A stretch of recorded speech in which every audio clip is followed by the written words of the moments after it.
So this is going to be a quick travel update video.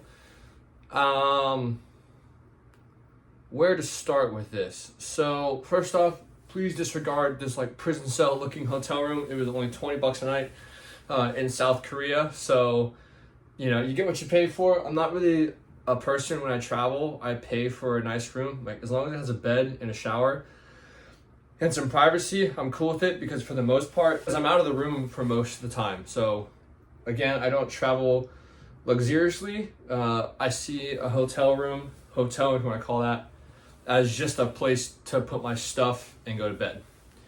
So there's that. The biggest change of events, so the bicycle thing, it was going to be both a logistical nightmare and a financial nightmare to actually make that happen. So I was looking at roughly, my original plan was to finish in Fukuoka, take a ferry to Tsushima, and then Tsushima to Busan. And I had the idea of I would just bring my bike on board and then boom, too easy. But most of the ferries required the bike to be disassembled and then reassembled, obviously, once I wanted to ride it again. So that was going to cost me roughly $70 every time to disassemble it. And then to reassemble it, I have to take it to another either bike shop or buy the tools myself and reassemble it. So on top of all the gear I had, plus having a bicycle, it was just going to cost me a lot of money to do that. And then to go from even just Fukuoka to Busan, and then I was going to do like a day trip down to Tsushima with the bike. It was just going to, the logistics of it, on top of all the things that I have, was not going to work out, basically. So I ended up selling the bicycle in mainland Japan, in Fukuoka, for way less than I expected. Like I knew I was going to lose money in it, but holy shit, a lot less than I thought I was going to make. I think I bought the bike for roughly, what is it, 100,000? No, it was like 77,000 yen, and I got 17,000 yen. So roughly, like a 70% loss on top of all the tools and things I already purchased. So at the same time, I think had I done that in Korea, I was looking online on Reddit, ChatGPT, Google. It didn't seem like there were any places I could actually sell my bicycle at. So I was either going to have to wait longer in Korea and try and sell it to somebody, or just leave it on the side of the road, leave my Venmo QR code, and hopefully someone was cool enough to buy it. If not, someone had a cool free bicycle. So the decision was made to sell the bicycle, come to Korea, and now I'm exploring Korea. So I'm in Busan right now. I like Busan. I'm going to stay here for 3 or 4 days, maybe extend even longer, hang out for a bit, and then go up to Seoul for Halloween, and then from there figure out the next plan of events. With that being said, when my bike was sold and I realized my original plan had failed, see, failure is a strong word, but we're going to talk about why my mindset gets the way it is. That plan was no longer going to work, and I had a really bad mental blockade. And the biggest contributing factors, I don't know if any of you guys like mental health stuff, there's a term called HALT. So H is hungry, A is alone, L is lonely, and T is tired. So usually when you're feeling sad, depressed, or anything, sometimes you have to address those 4 things. And you literally, it's called halting, because you want to stop yourself and do, okay, am I hungry? All right. Am I alone? Am I lonely? And am I tired? I think being alone is always going to be a baseline factor for me while solo traveling. That alone feeling, I don't want to call it a feeling, right? It's just objectively, I'm traveling by myself, and I'm going to parts where many non-English speakers are. So the alone's always kind of a baseline thing. Now that day too, I had slept funky, and then I hadn't really eaten much that day except for some 7-Eleven crap. And then the loneliness really started kicking in because after I sold my bike, it was nighttime for me, but early in the morning for everybody back in the US. So I spiraled hardcore in that lonely feeling because there's no English out here. I get very, very, very surface level English and broken English in a translation app. But to have those deep thoughts and deep conversations, that was a reality of that's just not going to happen. And then I was tired too. That day in Fukuoka was kind of lame because it was just spent bouncing around to different bike shops, trying to figure out if I could, disassemble my bike, disassemble my bike, sell it, or just leave it. So I was tired. Looking back at my notes, what I'd realized, this is the first time I've traveled this long. So we're at almost 28 days now. So almost a full month of traveling. And it's weird because my plan had changed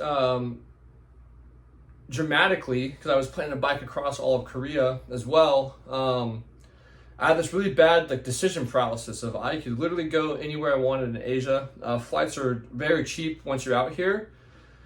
And I was having this internal argument in my head of trying to justify where I was going. And I think a lot of that stems from the military. So for those who are in the military, you know, basically anytime you want to go to a course, take vacation, promote, or anything you want to do in the military, you have to justify it and build this whole package. For the Marines out there, you have to have a whole 5-paragraph order, have contingency plans, this, that, and the third. And I was in this position where I didn't have to do any of that. I could literally buy a flight to anywhere I wanted in Asia and just go and not have to justify it. And so it was weird because I saw myself spiraling real time, walking around the streets in Fukuoka, trying to justify why I'm going to Korea instead of the Philippines, why I'm going to this place instead of that. And I was like, I have these voices. I don't sound like schizophrenic, but the voices of people I've traveled with in the past, the voices of ex-girlfriends, the voices of family, of I felt guilty for changing my plan, and I felt weird not having to justify why I was doing what I was doing. And same thing too, I was feeling guilty for spending money when again I've saved up for this trip, and it's something I've talked about for the last 3 or 4 years, So that was the kind of the spiral of I'm not in the military anymore. I don't have to justify anybody. I'm in a different time zone, so I really can't talk to anybody, but I feel this need to tell people what I'm doing and justify why I'm doing it. And then it was just that decision paralysis. It is so cheap out here and so easy to fly. I could go to Korea for 4 days and then go to the Philippines for 5 days and then Vietnam, whatever. There's a song by not Cage the Elephant, Foster the People, where they talk about freedom almost being the biggest prison. And yeah, traveling from a selfish way, once you're in Asia, it's very cheap and very easy to pick different countries. And the US dollar carries a lot of weight as well. So it was just it was a lot for me to handle at once. So that's kind of the biggest thing I've noticed with transitioning from the military so far and solo traveling this long. One, again, halt, always addressing halt, because as soon as I ate some food and just sat down and wrote these things out, that definitely relieved a lot of the anxiety I was feeling. I lost my train of thought. So talking about halt. So baseline, dealing with halt. And then big picture, transitioning from the military, again, is just not having to justify my decisions to anybody. Now, not that the military was mean about it, but I definitely noticed, especially Greenside, you justify to your leadership why you were taking leave. Or, dude, taking leave, you had to have your whole chain of command sign off on a route plan, a contingency plan, a passport copy, your birth certificate copy, a freaking blood sample, all this crazy stuff just to go home and see your family. And that's just seeing your family. If you wanted to take foreign leave or go somewhere that wasn't your family, I had to plan my leave out to go to Taiwan and the Philippines almost 6 months in advance to go for 2 weeks. Now I'm just in Asia and I have the option to pick any country I want. And there's nothing stopping me other than myself. And then lastly, not having, my friends or family to bounce these ideas off and feeling selfish for doing something that's different than the original plan I had. So that is just the biggest thing I've noticed in transitioning on the military, is that I don't have to tell anybody what I'm doing. I can just do whatever I want. And I feel kind of selfish and guilty for that. I don't know where that's stemming from. As well as, I feel like I have to plan things so in depth because that's just what was embedded in my head for the last 9 years. Now I'm in South Korea and I'm in Busan, one of my favorite cities I've traveled to. And I'm just going to go to the beach today and kind of walk around and then do this, that, and the third and get some food, take a nap, maybe go to a house club tonight. the world is my oyster in a way, and I'm learning how to adjust to that.